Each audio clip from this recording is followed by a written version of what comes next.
I'm going to show you how a tree trimmer works, and it's pretty simple. It's got a set of pulleys on it, one here, one up there. It gives you the leverage, and the way it works is, I'll bring it over here so you can see,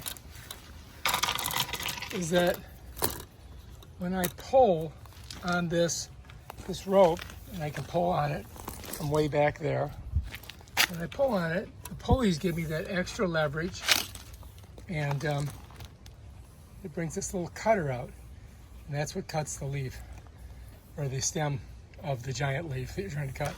It just goes like that. Over here, we've got a little thing where we can slide it up and down, and then lock it in place by pushing that down.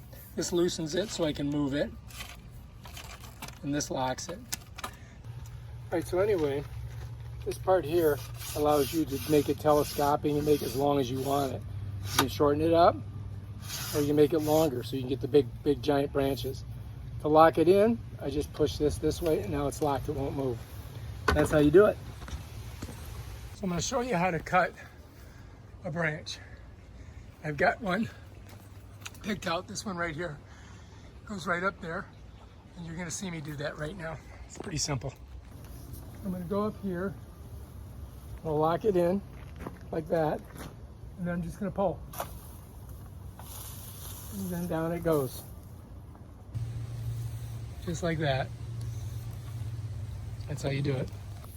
So here I'm just kind of cutting off a couple different branches or leaves from these eurekas. And once in a while you get a dead one that's way up there, and you can use the pruning tool to grab a hold of it and pull it out of wherever it's caught. And that's what I'm doing with this brown one right here that's been sitting in there for I don't know how long. I'm pulling that baby out, and so you can either cut or you can use it to pull. Two different methods of cleaning up your eurekas. And that's our pile so far. If you like this video, subscribe to my channel and check out my other awesome videos on stuff that I do that I don't know what I'm doing, but I do it anyway.